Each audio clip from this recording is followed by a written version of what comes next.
Commodity risks are significant, they are important, and they come in multiple facets. Procurement managers especially, they have to be very careful on how commodities are affecting their transactions. And of course, manufacturing firms, they are getting exposed not only to commodities they buy directly, but also commodities that their suppliers are using in their products.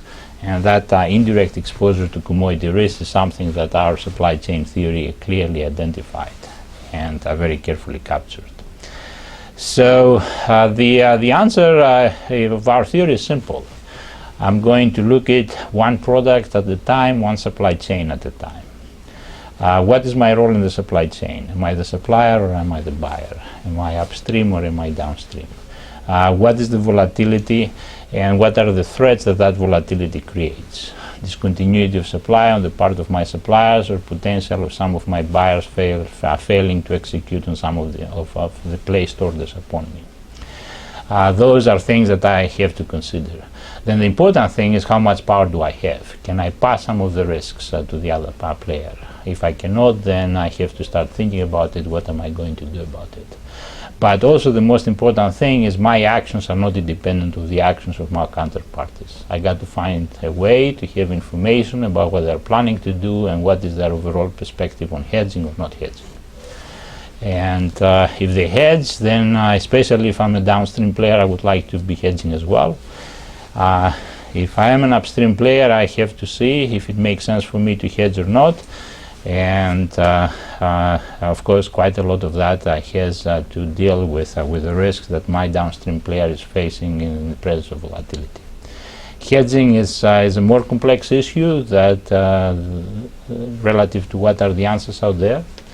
It's not just market imperfections that as long as they exist, we immediately hedge, as some of the corporate finance literature seems to imply. They have to be viewed one product at a time, one supply chain at a time, and deciding the role we play. To give you a simple example is, if you are Emerson, you are not always hedging or not hedging. Emerson doesn't have a lot of consumer products, but they do have some. We buy their garbage disposals and we buy their power tools. They are selling those products through major retailers and Home Depot and other improvement stores. Some of those buyers have a lot of power and they would expect them to hedge, and in those situations they do. At the same time, they sell in business-to-business transactions, custom products, large customized with big margins, let's say large industrial motors that they sell to other industrial companies and utilities. In those situations, they have the power to pass through quite a lot of the risk through index contracts, and they do that. So they don't feel the need to hedge. In other situations, they're working with standardized motors and tight margins, but unfortunately they have a lot of small suppliers that are providing these kind of contracts. They would like to have their suppliers hedge, and of course they would like to hedge at the same time, but recognizing the inability of their suppliers to hedge, they don't hedge either. So when you talk to companies that understand better these type of hedging complexities, you will see that the answer when I hedge and why I hedge, it really depends.